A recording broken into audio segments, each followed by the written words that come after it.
বিসমিল্লাহির রহমানির রাহিম। রাসূলে আকরাম সাল্লাল্লাহু আলাইহি ওয়াসাল্লাম ওফাতের সাথে সাথেই আরবের কোন কোন অঞ্চলে ইরতিদাদ অর্থাৎ ইসলাম ধর্ম ত্যাগের এক প্রবল ঝড় উত্থিত হয়। এর ঝাপটায় দুর্বল ঈমান লোকদের অন্তর থেকে ঈমানের আলো নিভে যাবার উপক্রম হয়। এ ফিতনার ঝড় উত্থিত হবার মূলে ছিল কয়েকটি কারণ। এক, ইসলামের আবির্ভাবের পূর্বে আরব দেশটি বিভিন্ন খণ্ডে বিভক্ত ছিল। ইসলাম বিভিন্ন খণ্ডের বিভিন্ন মতাবলম্বী ও বিভিন্ন স্বভাবের লোকদেরকে একমত ও এক ধর্মাবলম্বী করে দেয়। কিন্তু আরববাসী গোত্রসমূহ যেহেতু বহু শতাব্দী ব্যাপী ঝগড়াঝাঁটি ও মারামারি কাটাকাটিতে লিপ্ত ছিল এবং একতাবদ্ধ হয়ে এক নীতির অধীনে শৃঙ্খলাবদ্ধ থাকতে অভ্যস্ত ছিল না, সুতরাং তারা এ ধর্মীয় আইন শৃঙ্খলাকে নিজেদের স্বাধীনতা ও স্বেচ্ছাচারিতার পথে একটি দুর্লঙ্ঘ বাধা এবং অচ্ছেদ্য শৃঙ্খল মনে করে এ শৃঙ্খল ছিন্ন করে নিজেদেরকে মুক্ত করার উপায় অন্বেষণ করতে থাকে। ২. কুরআন মাজিদ ইসলামী হুকুমতের অর্থনৈতিক শাখার জন্য জাকাতকে ভিত্তিমূল নির্ধারিত করেছে।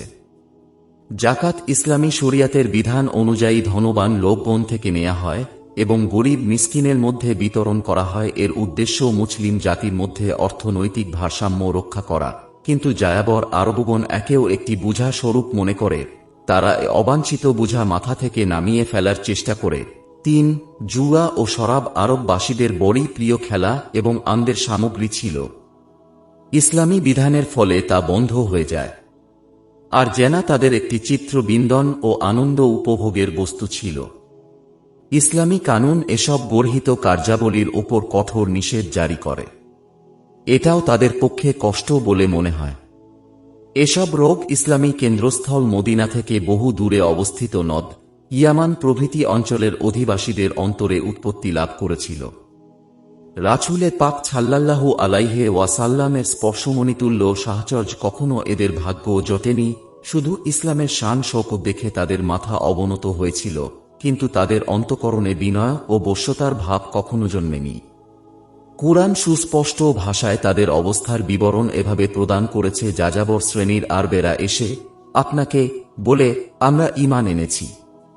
আপনি তাদেরকে বলে দিন, তোমরা ঈমান আনোনি, তোমাদের ঈমান আনার দাবি সত্য নয়, বরং তোমরা বলতে পারো, আমরা ইসলাম গ্রহণ করেছি, অর্থাৎ ইসলাম ধর্মের বশ্যতা স্বীকার করেছি।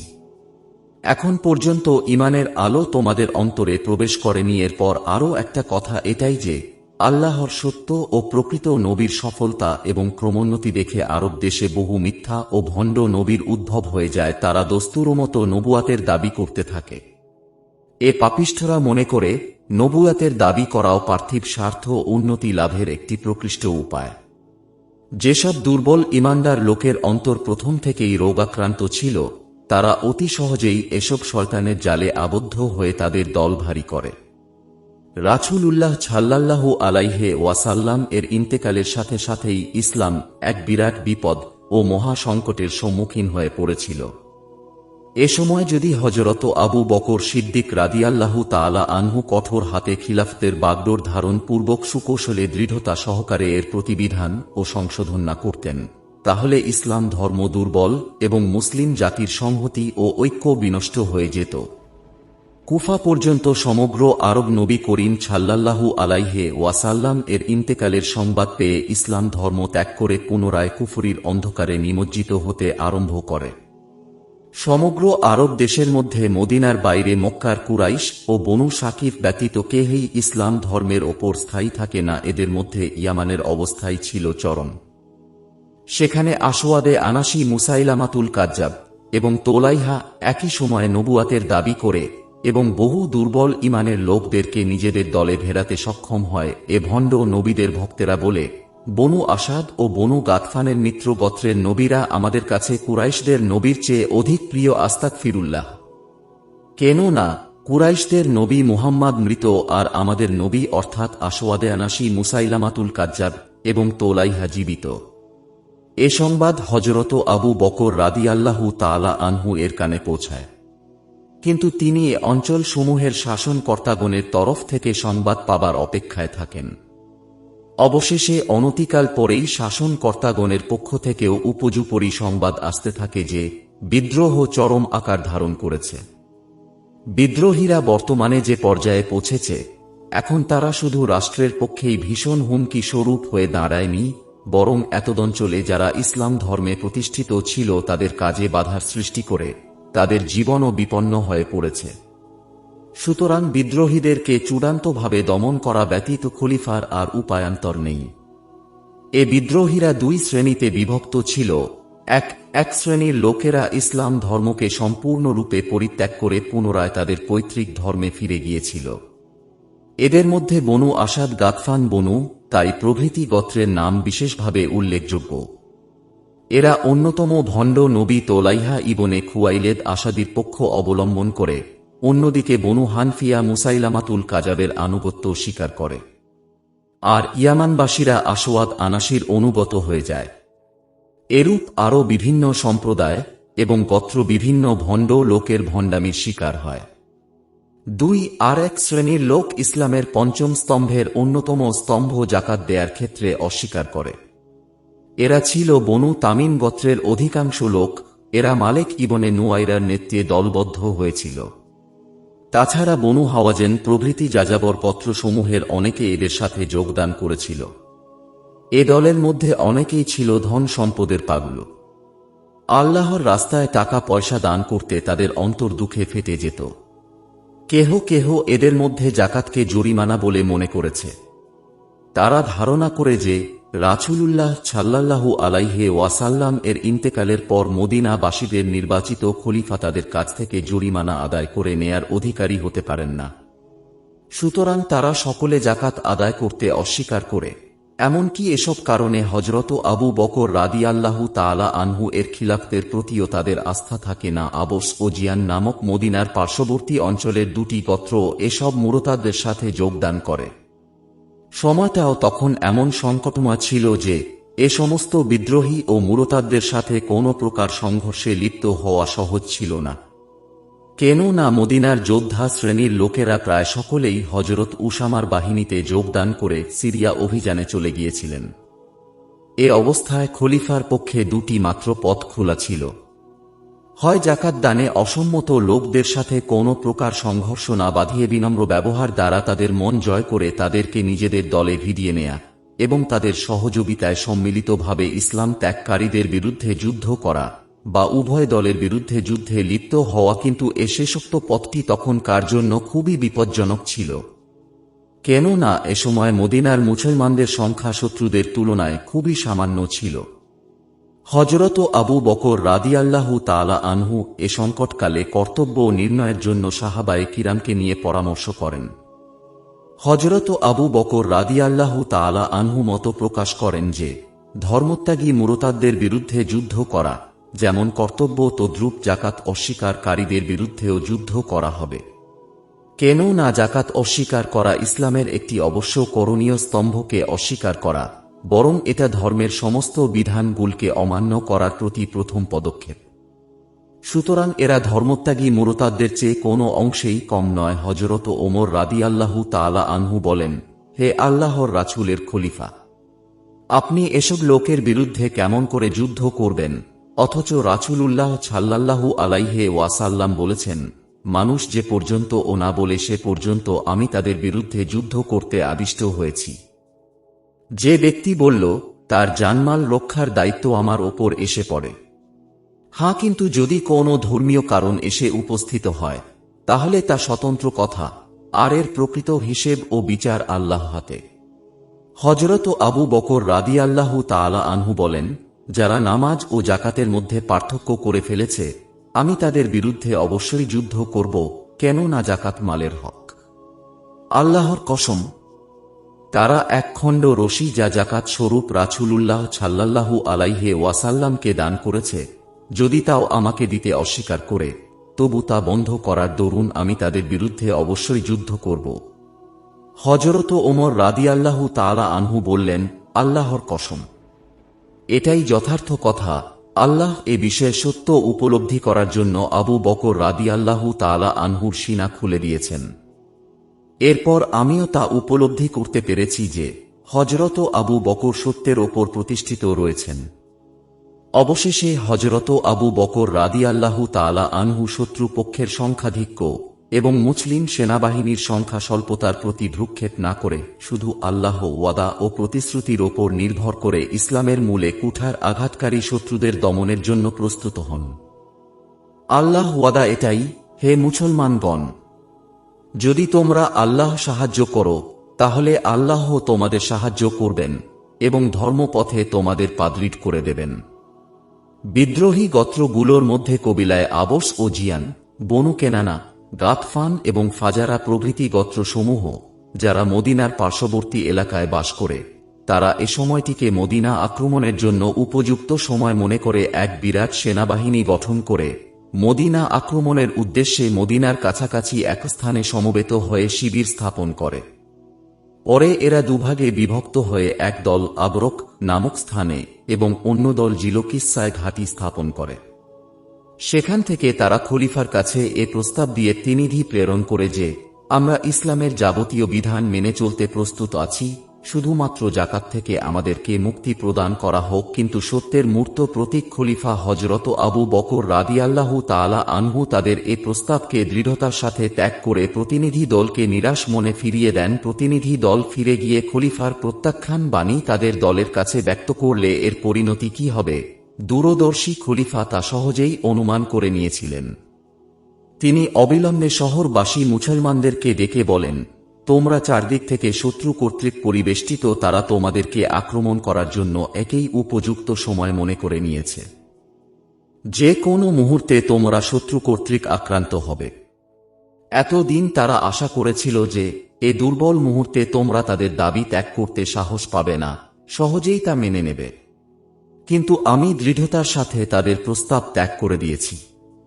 অতএব তোমাদের ওপর তাদের আক্রমণ অনিবার্য। তারা মদিনা থেকে মাত্র এক মঞ্জিল অর্থাৎ 16 মাইল পথের দূরত্বে অবস্থান করছে। সুতরাং যুদ্ধের জন্য প্রস্তুত থাকা ছাড়া তোমাদের জন্য অন্য কোনো উপায় নেই। এরপর তিনি হযরত আলী, আব্দুল্লাহ ইবনে মাসুদ, জুবাইর এবং তালহা রাদিয়াল্লাহু তাআলা আনহুকে কিছু সংখ্যক সৈন্যসহ মদিনার বিভিন্ন সড়কের মুখে, যা বাইরের অঞ্চলসমূহের সাথে যোগাযোগ স্থাপনকারী টহল দেয়ার কাজে মোতায়েন করে দেন। বাকি শহরবাসীকে মসজিদে নববীতে একত্রিত হয়ে যুদ্ধের জন্য প্রস্তুত হতে আদেশ করেন। দূরদৃষ্টি ও অন্তর্দৃষ্টি সম্পন্ন খলিফা যা আশঙ্কা করেছিলেন তা বাস্তবে পরিণত হয়।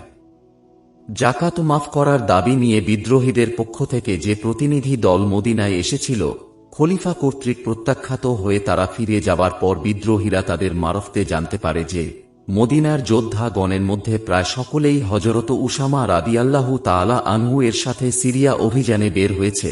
মদিনা এখন যোদ্ধা শূন্য, সুতরাং তারা মদিনা অতকিতে আক্রমণ করার সিদ্ধান্ত নিয়ে মদিনার অদূরে এক স্থানে এসে সমবেত হয়। তাদের উদ্দেশ্য তারা বল প্রয়োগে খলিফা থেকে তাদের দাবি আদায় করে নেবে। পূর্বেই বলা হয়েছে যে মদিনার বাইরের যাযাবর আরব এরা যে সমস্ত পথে মদিনা শহরে প্রবেশ করে থাকে, সেসব পথের মুখে প্রহরা দেয়ার জন্য হযরত আলী রাদিয়াল্লাহু তাআলা আনহু, হযরত আব্দুল্লাহ ইবনে মাসুদ রাদিয়াল্লাহু তাআলা আনহু এবং হযরত তালহা ও জুবাইর রাদিয়াল্লাহু তাআলা আনহু প্রমুখ প্রবীণ ও প্রধান সাহাবীগণকে মোতায়েন করা হয়েছিল। তাঁরা বিদ্রোহীদের গতিবিধির সংবাদ খলিফাকে জানিয়ে দেন। সংবাদ পেয়ে খলিফা তাঁদেরকে নিজ নিজ কর্তব্য দৃঢ়তার সাথে পালনের নির্দেশ প্রদান করে মসজিদে নববীর দিকে চলে যান। সেখানে যে সব সাহাবী যুদ্ধের জন্য প্রস্তুত হয়ে হযরত আবু বকর রাদিয়াল্লাহু তাআলা আনহু এর আদেশের অপেক্ষা করছিলেন, তাদেরকে সাথে নিয়ে খলিফা বিদ্রোহীদের উদ্দেশ্যে যাত্রা করেন। এদিকে বিদ্রোহীরা মদিনাকে যোদ্ধা শূন্য মনে করে এ সম্বন্ধে স্থির নিশ্চিত হয়েছিল যে তারা মদিনার ওপর আক্রমণ করলে তা প্রতিহত করার মতো কেহই মদিনায় নেই। মুসলমানগণ কর্তৃক আক্রান্ত হবার সম্ভাবনা আছে বলে তারা কখনো মনে করেনি। কিন্তু রাতের অন্ধকারে তাদের সম্পূর্ণ অজ্ঞাতসারে হযরত আবু বকর রাদিয়াল্লাহু তাআলা আনহু যখন তাদের ওপর আক্রমণ পরিচালনা করেন, তখন তারা বিস্ময়ে অবাক হয়ে যায়। কর্তব্য স্থির করতে না পেরে প্রাণভয়ে এদিক সেদিক দৌড়ে পলায়ন করে। হযরত আবু বকর রাদিয়াল্লাহু তাআলা আনহু তাঁর সাথের লোকদেরকে দুভাগে বিভক্ত করে একদলকে পলায়নমান শত্রুদের পিছনে ধাওয়া করতে আদেশ দেন। তারা মদিনার অদূরবর্তী জি খাসাব পর্যন্ত তাদের পিছনে ধাওয়া করেন এবং সেখান থেকে ফিরে এসে যুদ্ধরত মুজাহিদিনের সাথে যোগদান করেন। বেশ কিছুক্ষণ যাবৎ তুমুল যুদ্ধ চলে কিন্তু কোনো পক্ষই সুবিধা করে উঠতে পারে না। এমন সময় হঠাৎ শত্রু পক্ষের সাহায্যার্থে একদল বিদ্রোহী সৈন্য এসে তাদের সাথে মিলে যায়। মুসলমানগণ যে সব উটে আরোহণ করে যুদ্ধ করছিলেন সেগুলো যুদ্ধে অভ্যস্ত ছিল না, সবগুলি ছিল পানির মশক বহনকারী। তবুও এসব অশিক্ষিত উটে আরোহণ করেই তাঁরা এমন বীর বিক্রমে যুদ্ধ করছিলেন যে বিদ্রোহীরা ভীষণভাবে সন্ত্রস্ত হয়ে যায়। এখন তারা কোনো প্রকারে পলায়নের পথ খুঁজে। বিদ্রোহীদের সাহায্যকারী দল বহু সংখ্যক মশক হাওয়া দ্বারা পূর্ণ করে সাথে এনেছিল। তারা সেগুলো যুদ্ধক্ষেত্রে ফেলে যায়। এতে মুসলমানদের উটগুলো শহরের দিকে দ্রুত দৌড়াতে আরম্ভ করে। আল্লাহ ফজলে আরোহীদের মধ্যে কেহই ভূতলে পতিত হননি। উটগুলো আরোহীদেরকে নিয়ে মদিনায় এসে থামে। এ সুযোগে বিদ্রোহীরা যুদ্ধক্ষেত্র ত্যাগ করে প্রাণ বাঁচায়। যুদ্ধরত বিদ্রোহী সৈন্যগণ মুসলমান মুজাহিদগণের বীরত্ব ও যুদ্ধপটুতার পরিচয় পেয়েছিল, কাজেই তারা কোনো প্রকারে পালিয়ে বাঁচে। একটু দূরেই আবস এবং জুবয়ান গোত্রদ্বয়ের বিদ্রোহীরা অবস্থান করছিল। মুসলমানদেরকে এভাবে যুদ্ধক্ষেত্র ত্যাগ করতে দেখে একে মুসলমানদের দুর্বলতা মনে করে এবং আনন্দে আত্মহারা হয়ে জিলকিসা নামে স্থানে অবস্থানকারী তাদের সঙ্গীদেরকে সংবাদ দেয়। তারা এসে উপস্থিত হলে সকলে মিলে পরামর্শক্রমে সিদ্ধান্ত করে যে আমাদের দাবি আদায় করে না নেয়া পর্যন্ত আমরা পিছপা হব না। আমরা এখানেই অবস্থান করতে থাকব এবং সুযোগ পেলে মদিনা আক্রমণ করব। খলিফা মদিনায় পৌঁছে সৈন্যদেরকে যুদ্ধসজ্জা ত্যাগ করতে নিষেধ করেন। বিদ্রোহীদের ওপর পুনরায় আক্রমণ চালাবার জন্য প্রস্তুত হতে বলেন। রাতের তৃতীয় প্রহরে খলিফা পুনরায় মুজাহিদগণকে নিয়ে বিদ্রোহীদেরকে আক্রমণ করতে যাত্রা করেন। এবারও বিদ্রোহীরা মুসলমানদের আক্রমণ সম্বন্ধে কিছুই জানতে পারে না। তারা রাতের শেষের দিকে গভীর নিদ্রায় নিমগ্ন। এ সুযোগ মুজাহিদগণ হেলায় হারাবেন কেন? তারা অতর্কিত শত্রু সৈন্যের ওপর ঝাঁপিয়ে পড়েন। সম্পূর্ণ অজ্ঞতাসারে আকস্মিকভাবে আক্রান্ত এক হয়ে শত্রু সৈন্যগণ দিশেহারা হয়ে পড়ে। যে যে অবস্থায় ছিল সে অবস্থায় চোখ রগডাতে রগডাতে অস্ত্র ধারণ করে। কিন্তু অপ্রস্তুত অবস্থায় তারা বীর মুজাহিদগণের সামনে বেশিক্ষণ টিকে থাকতে পারে না। সূর্যোদয়ের সাথে সাথেই যে যেদিকে পারে ঊর্ধ্বশ্বাসে পলায়ন করতে থাকে। খলিফা পলায়ন পর বিদ্রোহী সৈন্যদেরকে জিলকিসা পর্যন্ত ধাওয়া করেন। যখন তিনি বুঝতে পারেন যে শত্রু সৈন্যদের সাহস ভেঙে গিয়েছে, তারা আর পুনরায় এদিকে মুখ তুলে দৃষ্টি করার সাহস পাবে না, তখন তিনি মুজাহিদিনকে পশ্চাদ্ধাবনে বিরত থাকার নির্দেশ প্রদান করেন। নুমান ইবনে মুকাররিনকে কিছু সংখ্যক সৈন্যসহ সেখানে মোতায়েন করে তিনি সশরীরে মদিনা ফিরে আসেন। ইতোমধ্যে হযরত উসামা ইবনে জায়েদ রাদিয়াল্লাহু তাআলা আনহু সিরিয়ার যুদ্ধে জয় লাভ করে বিজয়ী বেশে মদিনায় এসে পৌঁছান। এ বিজয় লাভের ফলে আরবের যাযাবর শ্রেণীর লোকেরা যারা জাকাত দিতে অস্বীকার করেছিল, তারা জাকাত আদায় করার জন্য দলে দলে মদিনায় আসতে থাকে। বনু তামিম গোত্রের নেতা সফওয়ান এবং বনু তাই সম্প্রদায়ের সর্দার আদি ইবনে হাতেম সর্বপ্রথম জাকাত প্রদানের জন্য মদিনায় আসেন। মদিনাবাসীগণ বাহ্যিকভাবে অতি আনন্দ প্রকাশ করে তাদেরকে সাদর অভ্যর্থনা জানালেন, কিন্তু ভেতরে ভেতরে নিজেরা পরস্পর কানাঘুষা করতে থাকেন যে এরা আবার আমাদের বিরুদ্ধে ষড়যন্ত্র করার উদ্দেশ্যে আসেনি। তো হযরত আবু বকর রাদিয়াল্লাহু তাআলা আনহু তা টের পেয়ে তাঁদেরকে সান্ত্বনা দেন যে না, এরা কোনো দুর্ভিসন্ধি নিয়ে আসেনি। এরা নিজেদের ভুল বুঝতে পেরেছে এবং তোমাদের মিত্র এবং সাহায্যকারীরূপেই তোমাদের কাছে এসেছে। তোমরা সাদরে তাদেরকে গ্রহণ করে নাও। এ শঙ্কা ও সংশয়পূর্ণ মুহূর্তে মুসলমানদেরকে সাহস প্রদান করে মুসলমানদের মনে বল বুদ্ধি সঞ্চার করার একান্ত প্রয়োজন ছিল, কেননা চারদিক থেকে শত্রু কর্তৃক পরিবেষ্টিত হয়ে মুসলমানগণ নিজেদেরকে খুব এক বিপন্ন মনে করছিলেন। সে সংকট মুহূর্তের প্রকৃত পরিস্থিতি বর্ণনা করে হযরত আব্দুল্লাহ ইবনে মাসুদ রাদিয়াল্লাহু তাআলা আনহু বলেন, নবী করিম সাল্লাল্লাহু আলাইহি ওয়াসাল্লাম এর ইন্তেকালের পর আমরা এমন অনিশ্চিত অবস্থার মধ্যে কালাতিপাত করছি যে যদি সে মুহূর্তে হযরত আবু বকর রাদিয়াল্লাহু তাআলা আনহু অসাধারণ সাহস প্রদান করে আমাদেরকে সাহায্য না করতেন, তাহলে আমাদের অর্থাৎ ইসলামের অস্তিত্বও টিকে থাকা দুষ্কর ছিল। আমরা সাহাবারা সাধারণ সকলেই এ সংকল্প করেছিলাম যে আমাদের এ দুর্বল মুহূর্তে আমরা জাকাত দানে অসম্মতি জ্ঞাপনকারী লোকদের সাথে সংঘর্ষে লিপ্ত হব না, বরং নিজেরা কায়মনে আল্লাহ ইবাদতে মগ্ন থাকব এবং তাঁর সাহায্য কামনা করতে থাকব। কিন্তু হযরত আবু বকর রাদিয়াল্লাহু তাআলা আনহু কারো পরামর্শ না শুনে দৃঢ়তার সাথে বিদ্রোহীদের বিরুদ্ধে যুদ্ধ করার সিদ্ধান্ত করেন। তিনি বিদ্রোহীদের সামনে এ প্রস্তাব পেশ করেন, হয়তো তারা নতি স্বীকার করে ইসলামের যাবতীয় বিধান মেনে নেবে, তাছাড়া আরব দেশ পরিত্যাগ করে অন্য কোথাও চলে যাবে, নতুবা মুসলমানদের সাথে যুদ্ধ করার জন্য প্রস্তুত হবে। নত ও হীনতা স্বীকার করা অর্থ এটাই যে তারা ভুল পথে আর আমরা সত্য পথে আছি বলে স্বীকার করতে হবে। এ স্বীকারোক্তির ফলে তাদের মধ্যে থেকে যারা নিহত তাদেরকে জাহান্নামী এবং মুসলমানদের মধ্যে যারা নিহত তাদেরকে শহীদ এবং জান্নাতি বলে বিশ্বাস করতে হবে। আমাদের নিহতদের রক্তপণ দিতে তারা বাধ্য থাকবে। পক্ষান্তরে তাদের মধ্য থেকে যারা আমাদের হাতে নিহত হয়েছে তাদের কোনো বিনিময় বা রক্তপণ পাবে না। তাদের যে সব মাল গনিমত রূপে আমাদের কাছে এসেছে তা তারা ফেরত পাবে না, কিন্তু আমাদের যে সব মাল তাদের কাছে রয়েছে তা আমাদেরকে ফেরত দিতে বাধ্য হবে। যুদ্ধে পরাজিত হবার পর তাদের মালিকি খাসখলীয় ঘরবাড়ি এবং ভূ সম্পত্তি পরিত্যাগ করে তারা দূরবর্তী স্থানে চলে যেতে হবে। মালের গনিমত স্বরূপ তা মুসলমানদের সম্পত্তিতে পরিণত হবে।